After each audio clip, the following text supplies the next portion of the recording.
I just said, well, look, like, I don't know if this company's going to be around in 3 to 6 months, but what I can tell you is that it's going to be the most memorable 3 to 6 months of your life in your career working here. This is the largest, fastest growing video service out there. And whatever it's going to do, it's going to be a story, not just for your storybook, but it's going to be a story of the internet. And, that could be a bad story, a good story, but it will be a story that people will know about.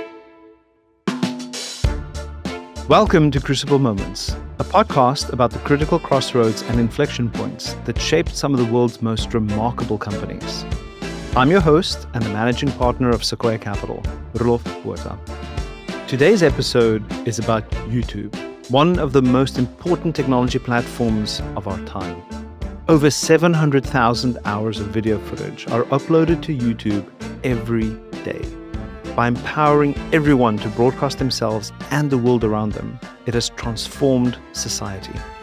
But back in 2005, when YouTube was founded by Steve Chen, Chad Hurley, and Karim, broadband was just emerging in the United States.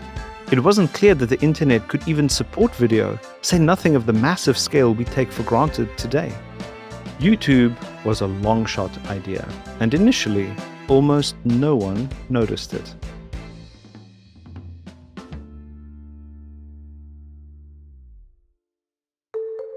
This story is particularly important to me. I met the co-founders when we all worked together at PayPal.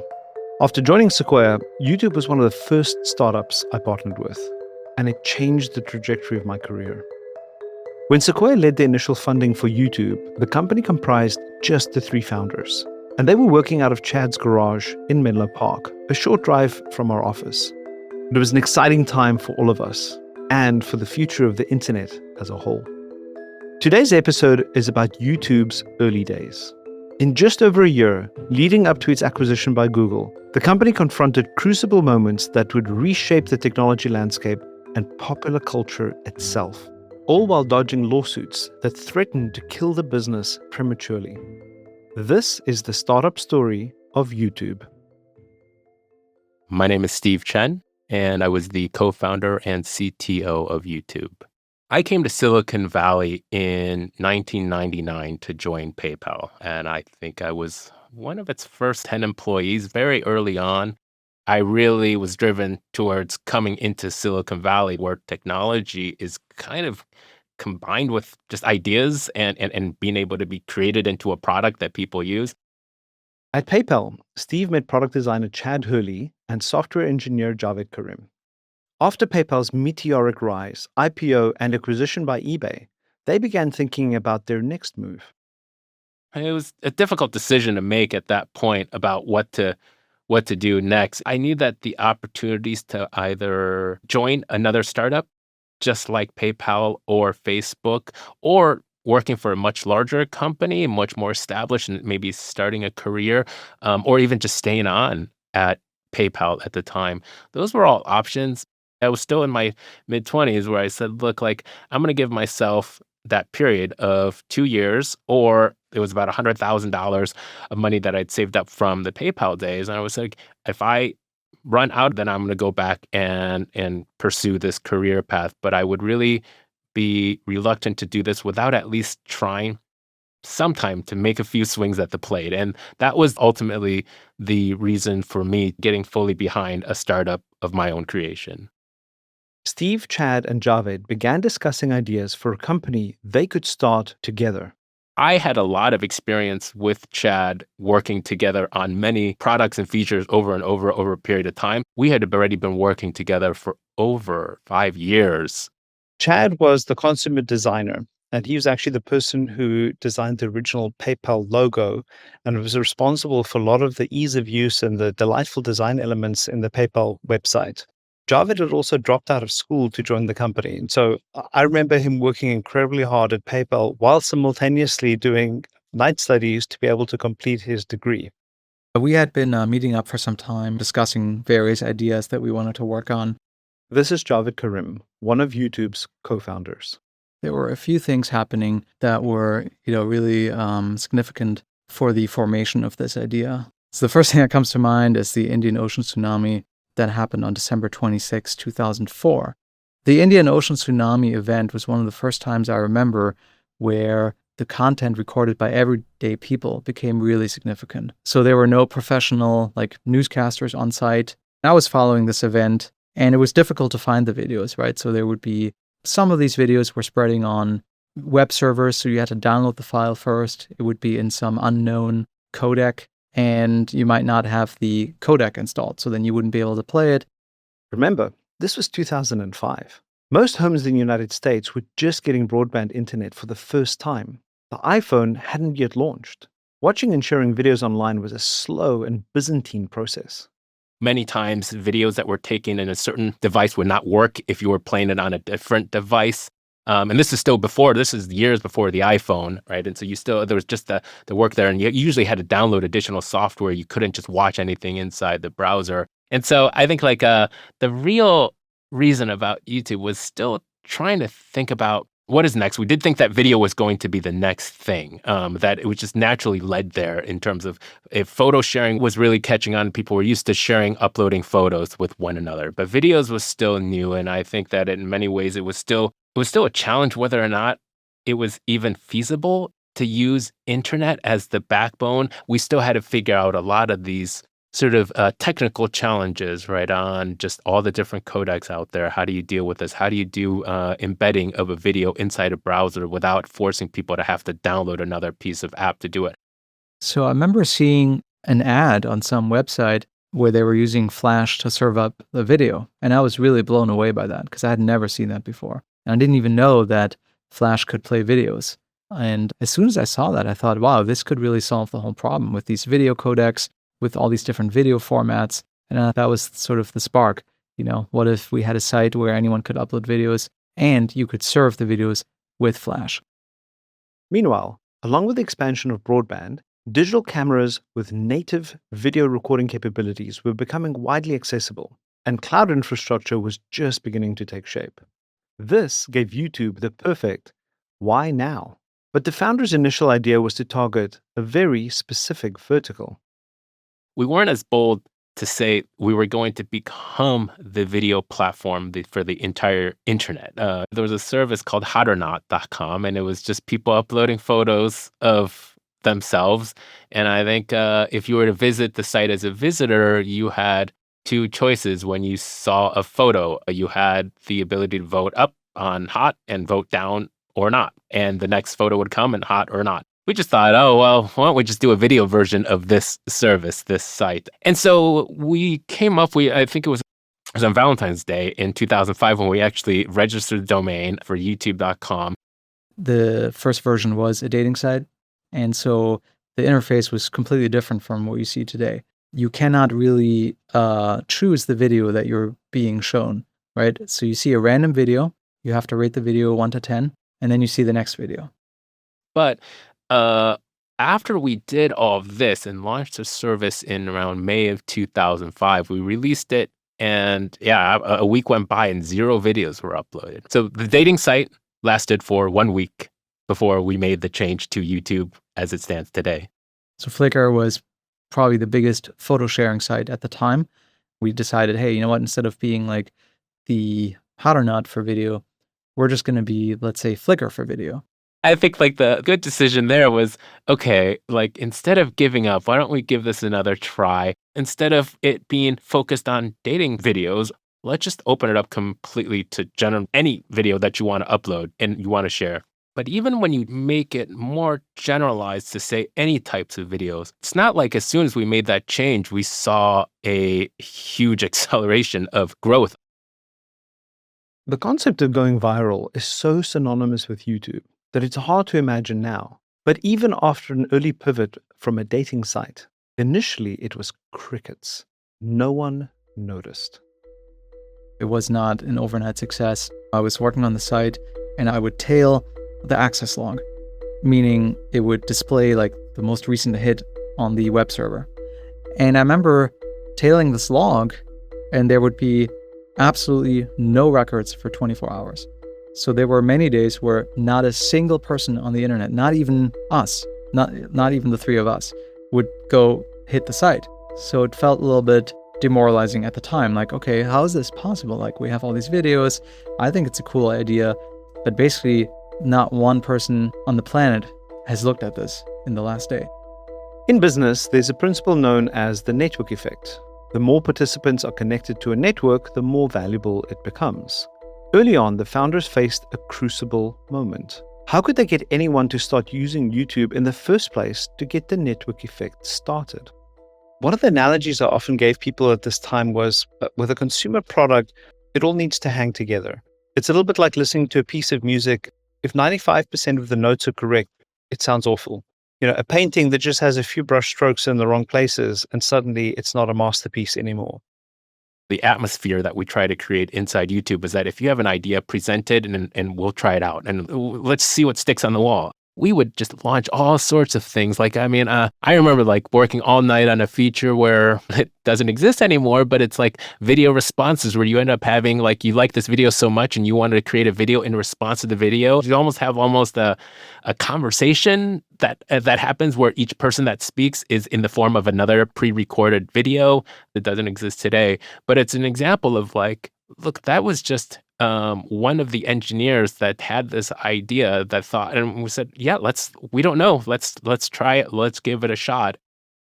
Over time, the company iterated with lots of other ideas. One simple one is the video would play automatically as soon as the page loaded. You didn't have to move your cursor and go click a play button. It seems like such a small feature, but it's all these little things that the company did that all together summed up into a delightful experience for users. Eventually, the lever that truly unlocked growth was a feature that they'd built at the very beginning. The direct embedding of the YouTube video was something that we had built in from day one. This is a new brand that you just created, a new domain that you just registered. In order for you to get this brand out there, you really needed the platforms and foundations that people were already familiar with to be able to want to adopt a new service. And so we made it so you could put a video in an embedded video on Craigslist. You could embed a video on eBay. You could embed a video on any platform that allowed you to insert HTML code at the time.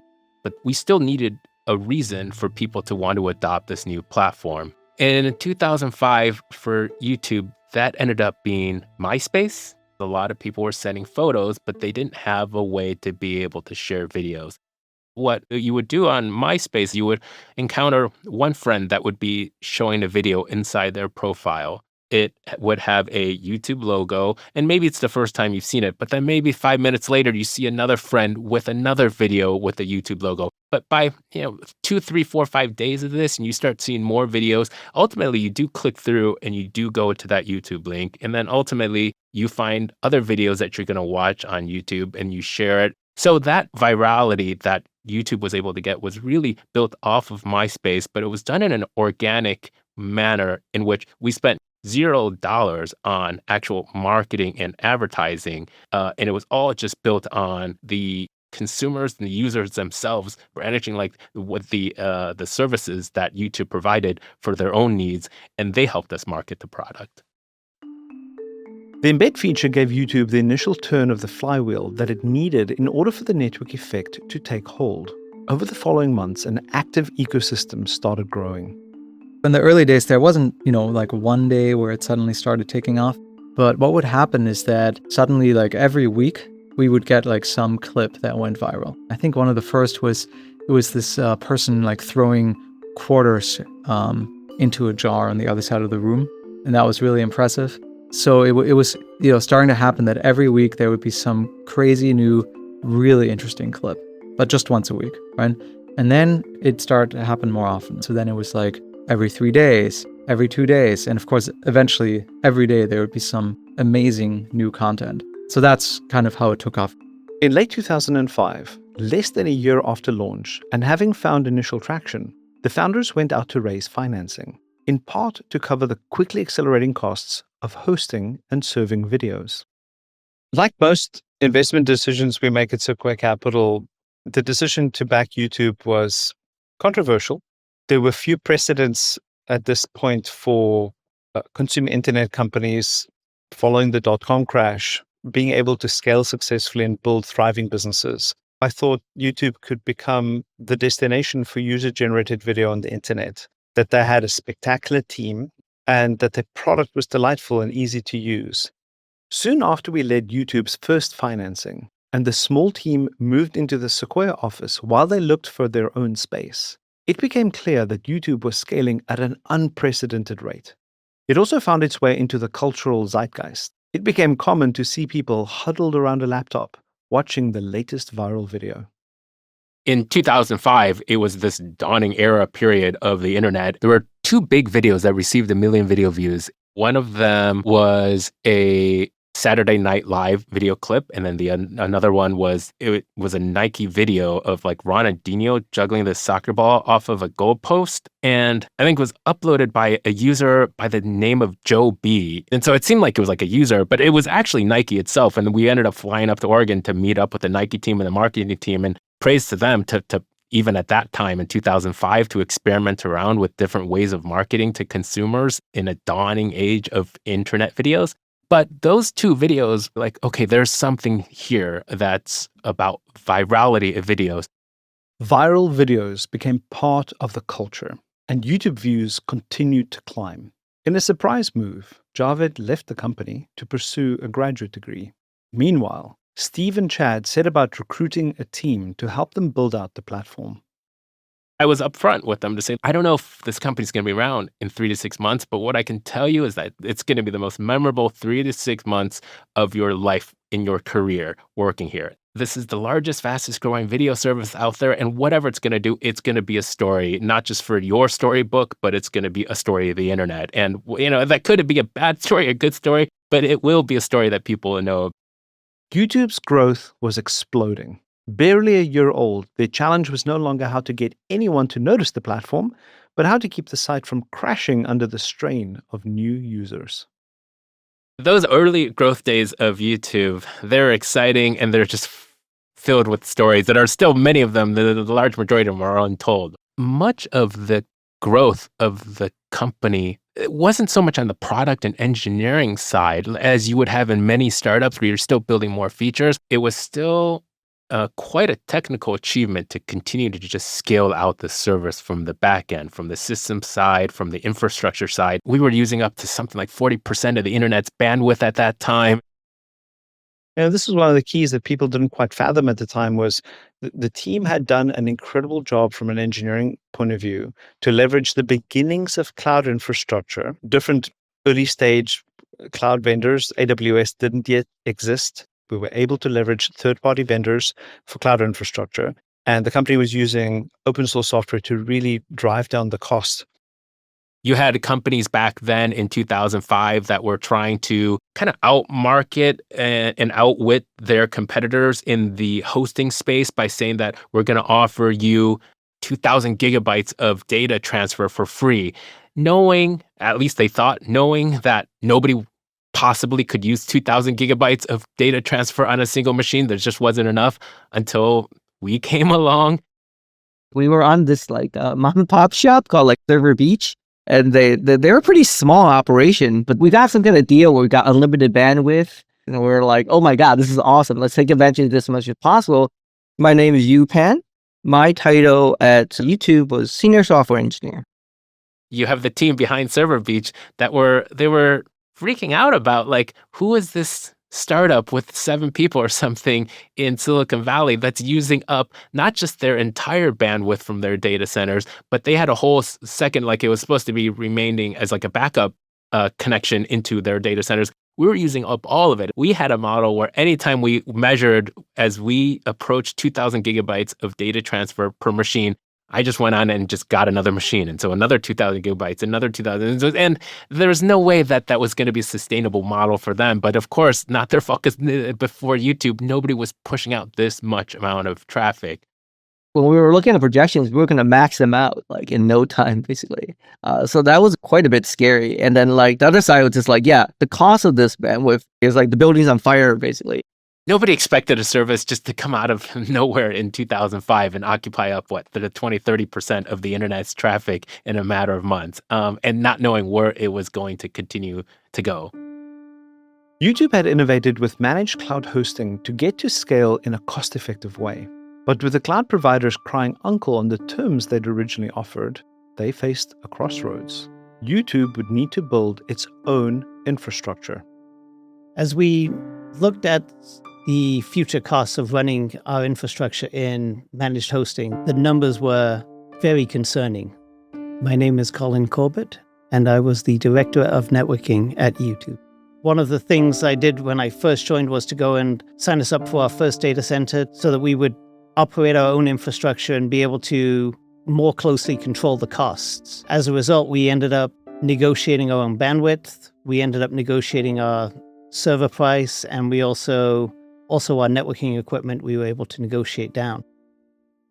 We had to be buying up every one of the machines. You had to be going into the trucks on Saturday, Sunday mornings to pull the machines out of the trucks, bring them up in the elevators, and plugging each one of the Ethernet cables in yourselves. Power was an issue, just to power these huge racks of machines. You had to know. But the problem back then was you have to physically order your machines 4 to 6 weeks before. You have to be there on the spot at the parking lot when it gets delivered. You have to be the one that actually brings up these 42U racks, these 100-pound racks of machines, and then you have to plug in everything yourself, including network cables, power cables.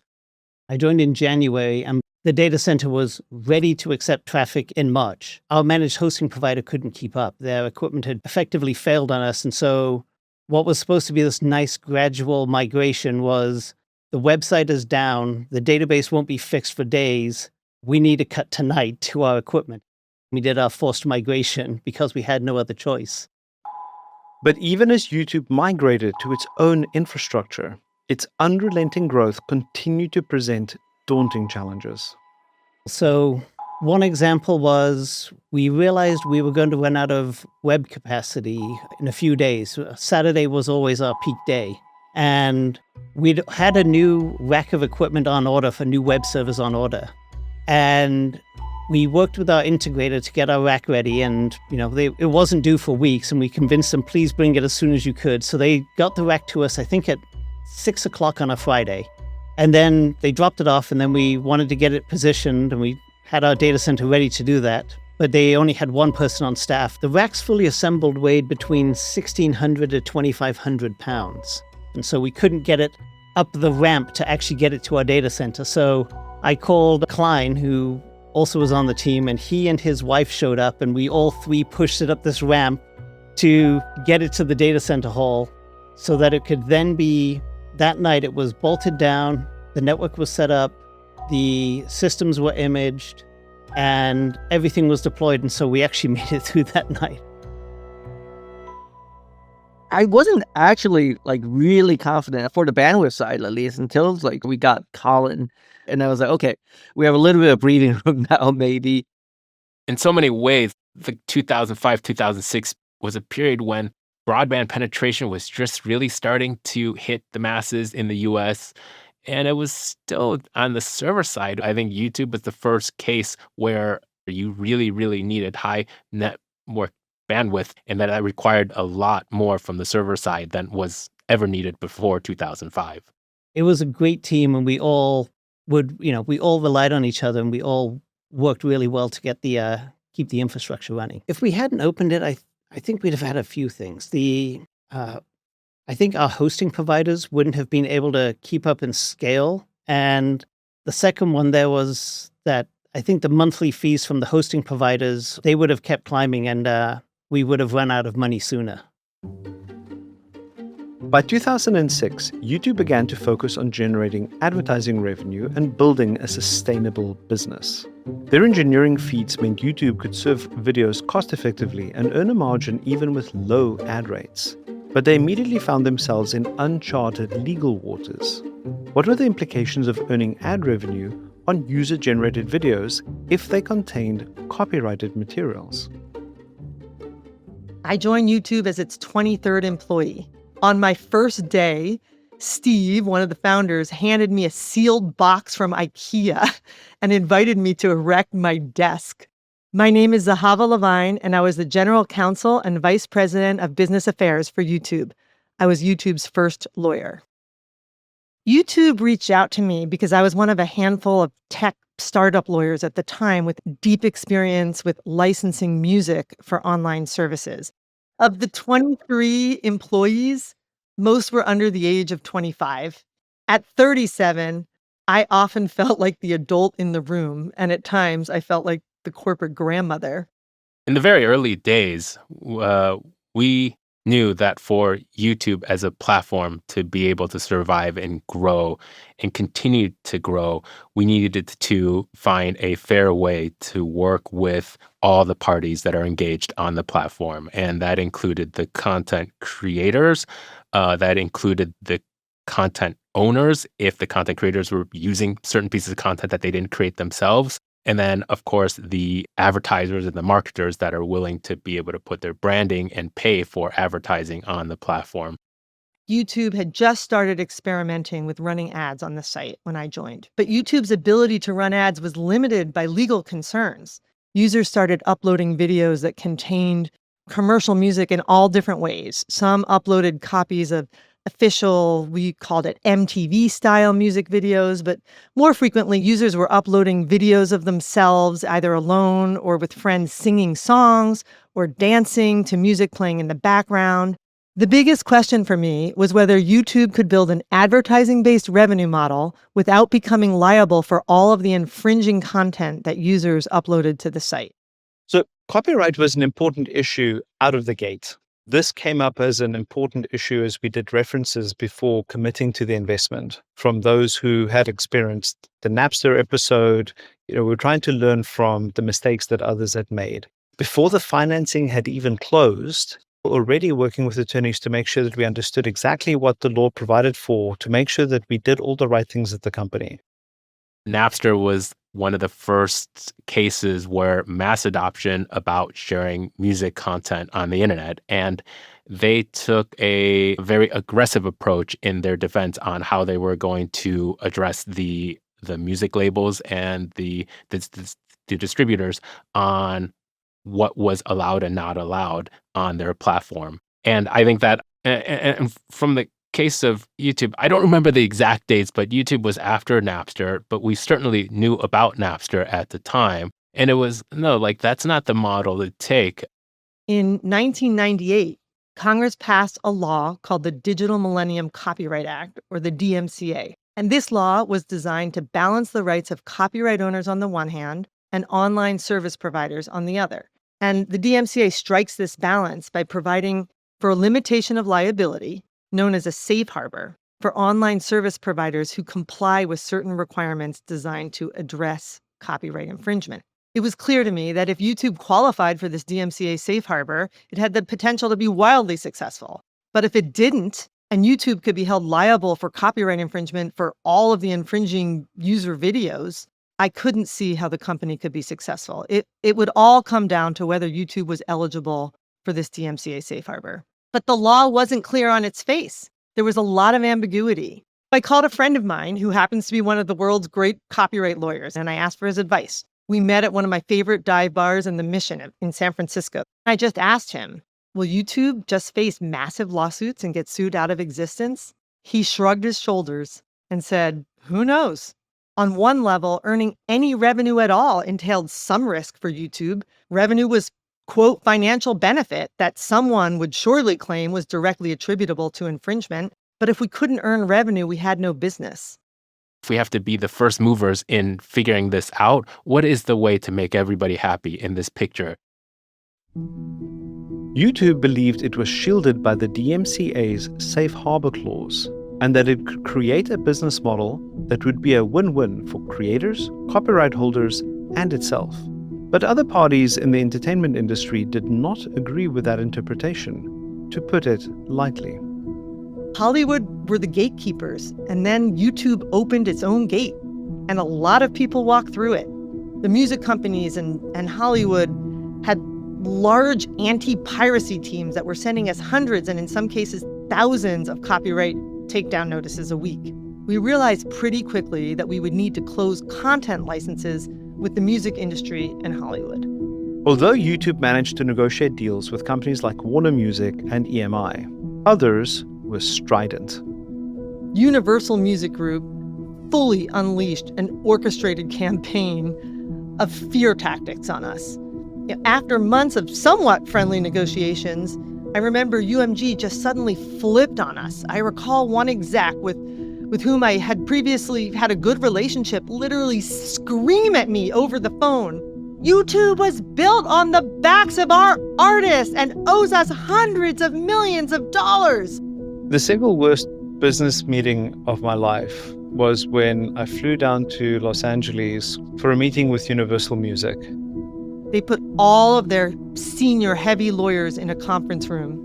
And as soon as the meeting began, they started waving a copy of a lawsuit complaint and demanding tons of money. It really struck me that they were not interested in a win-win relationship with the service and that they would do everything in their power to make our life miserable. I mean, they hold all the cards. You have something on your platform that is owned by Universal, and there aren't that many choices that you could take. It didn't take long in this meeting before Chad agreed to pay a big sum of money in exchange for a license agreement we would still need to hammer out, a sum of money we had no way to pay at the time. I thought that meeting was just awful. I was sure we had substantially overpaid. I was sick to my stomach, and I was worried that other music companies would adopt the same tactics to try to extort crazy amounts of money from us. I had rarely encountered a business experience like this. Silicon Valley just has a very different tone and mentality when it comes to business relationships, and a much more of a win-win, let's build something together attitude. The idea that you were going to create value, and yes, there's a question about exactly how to divide the pie, but ultimately the goal should be grow the pie as big as possible. And the sense I got from my meeting at Universal Music was a fixed mindset. There's only so much value, and we, Universal, need to do everything in our power to squeeze as much out of this as possible to your detriment. And that was a pivotal meeting, honestly. I think that meeting really shook us as a team because of the aggression and antagonism that they displayed. It was truly hostile. I think this UMG shakedown was a turning point. I think it was a turning point for Chad and possibly Sequoia. I think it helped Chad and Roelof appreciate the gravity of our copyright issues and perhaps warm up to the idea that selling YouTube to a company that could commit more resources to our legal challenges was not a terrible idea.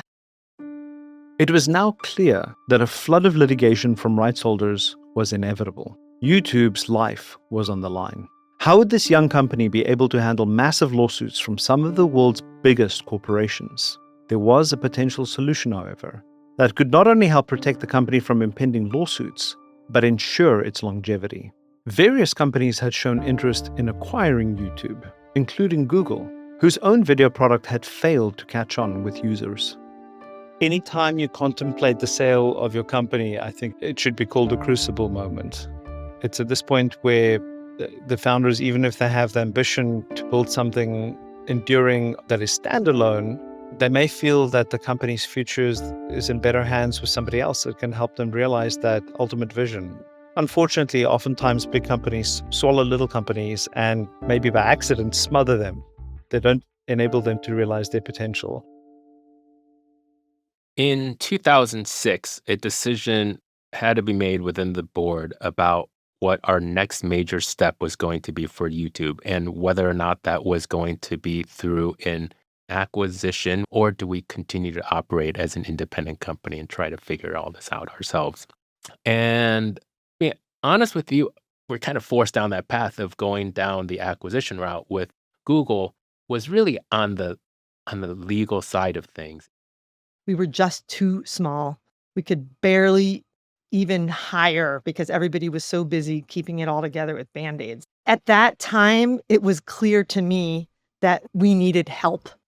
I was worried at that time that if we didn't sell the company, it would be very expensive and time-consuming for us to fight the copyright battles.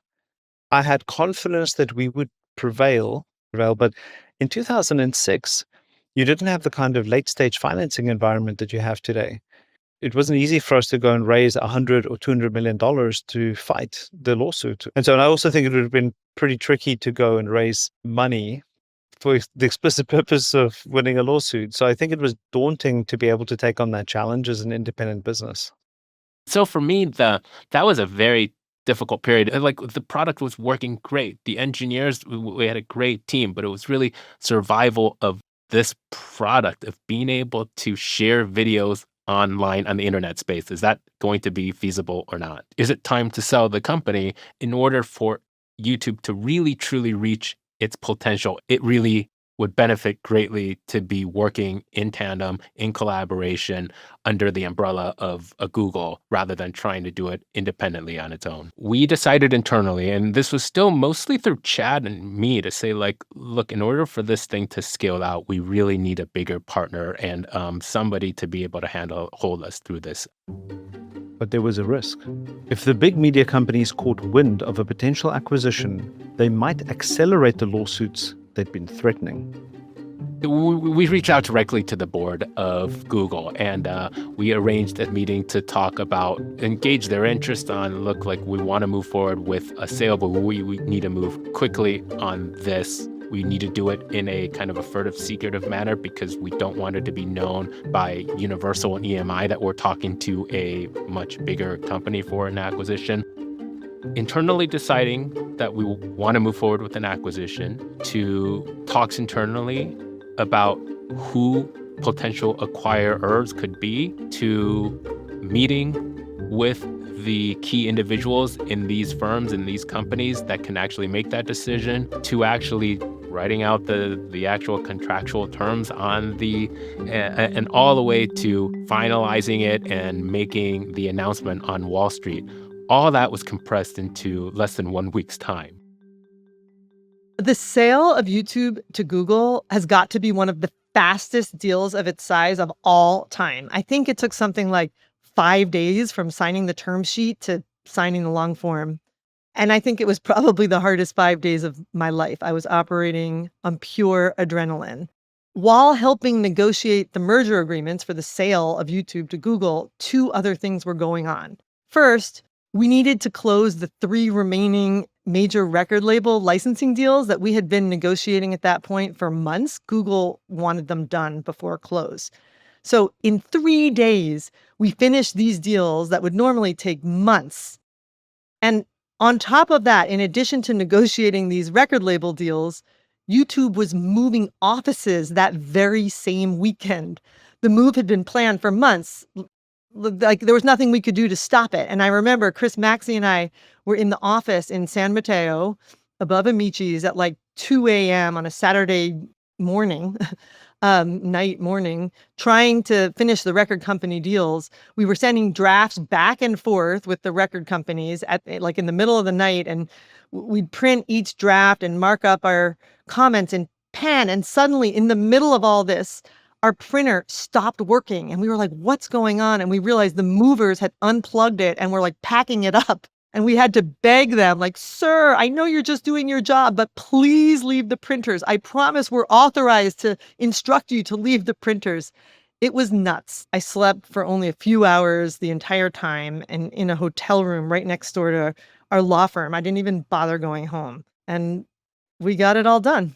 In November 2006, Google acquired YouTube for $1.65 billion, a staggering sum at the time.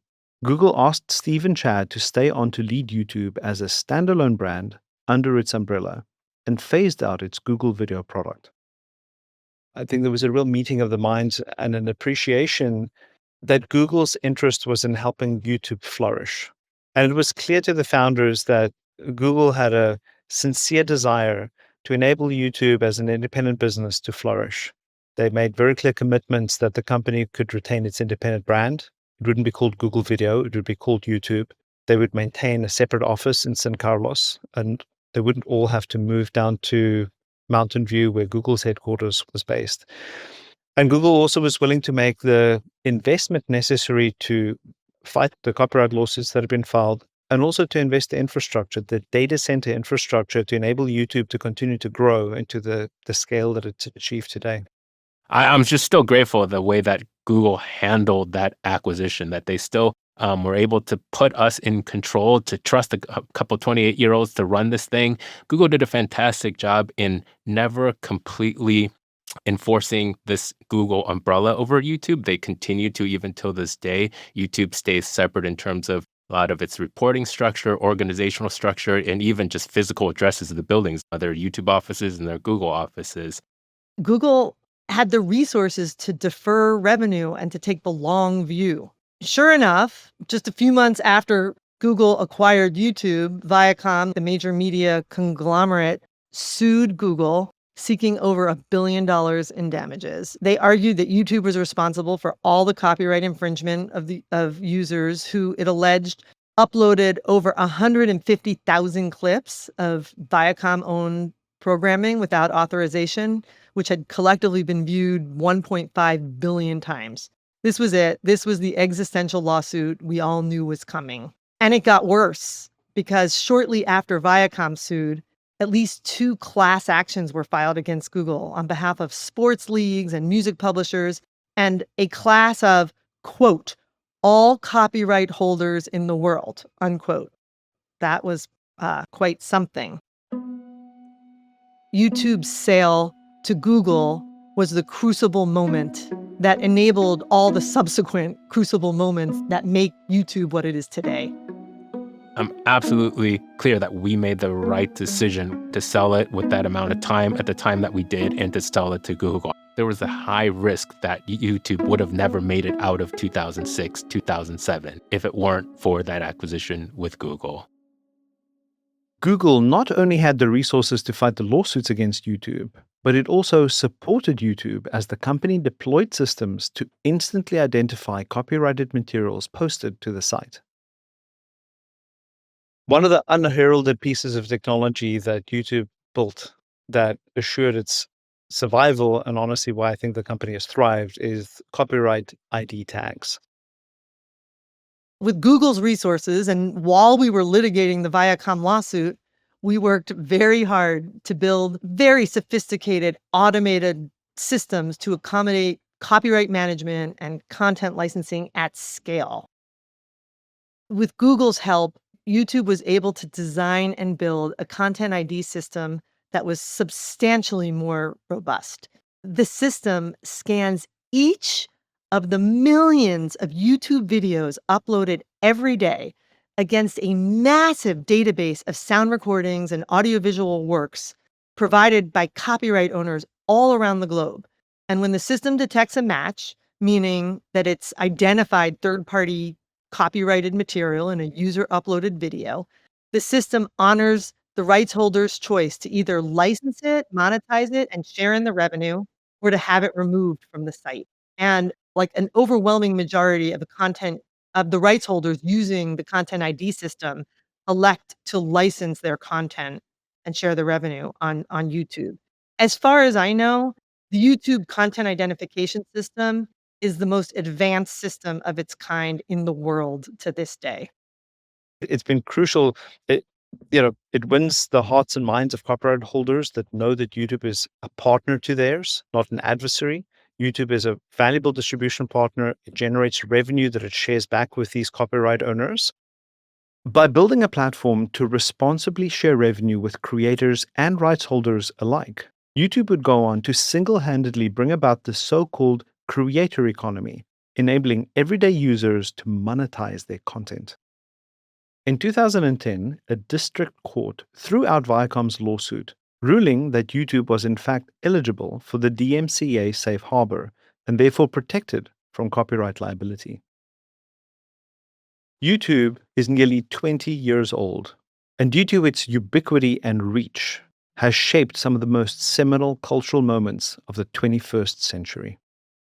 One of the most memorable moments for me at YouTube was when we received a call in 2007 from CNN. They wanted to host the Democratic debates for the elections in 2007 at the time. And they wanted to do it utilizing and partnering with YouTube, where the questions wouldn't just be coming from the 2-3 moderators, but it would actually be coming from YouTube users. And that was when I started realizing this is far bigger than something that we created back in 2005. Today, YouTube has over 2.5 billion monthly active users, including more than 100 million paid subscribers. A little over a third of the world's entire population watches YouTube every month. YouTube achieved many impressive accomplishments and crucible moments in its early years. The technical infrastructure required to store and deliver an unprecedented volume of video content around the world, the historic licensing deals with the music industry that licensed on a blanket basis for the first time ever entire catalogs of music for use in user-uploaded videos. It's not fair to look at the end result of where I am when the finish line, to see where YouTube is and to see how all this magic happened. I think it's a lot more realistic to look at where I was in 2005. And when I was there in 2005, it was a video dating service that we thought was going to be the next big thing, right? And of course, it went through hundreds of cycles of evolution and path turning and turns to be able to get to where YouTube is today. But in order for it to reach YouTube, to reach to the state that it was at, those first few steps had to be taken from us as the founders and the entrepreneurs of the company. Multiple generations are watching YouTube as their primary source of entertainment, source of education, source of content globally, all around the world. And people are entirely creating careers completely just built off of YouTube, the platform. The key message is that if you have an idea, if you want to start something, I think just don't ask anybody else. Just, especially don't ask your mom like I did. At least once in your life, I just recommend highly. Try to do something on your own, especially if you do have an idea that's been brewing in your head for a while. Like, try it, and you'll know 3 to 6 months if it's going to work. And even if it doesn't work, it's going to be the most memorable 3 to 6 months of your life. It's so fun to try to actually create something and an idea that you have. And it's so entertaining, such a great gift when you actually see other users using this product idea that you had in your head. It's just hard to be able to get that same kind of return on anything else you do in life.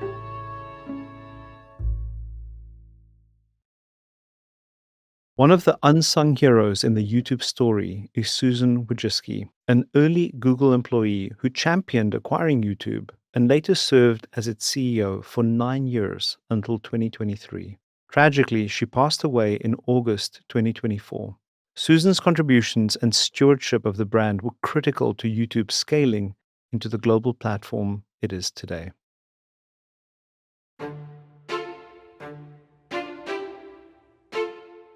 This has been Crucible Moments, a podcast from Sequoia Capital.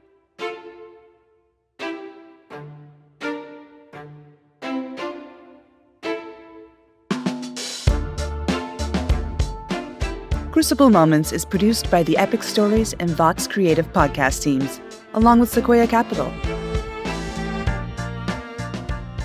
Special thanks to Steve Chen, Javed Karim, Yu Pan, Colin Corbett, and Zahavah Levine for sharing their stories.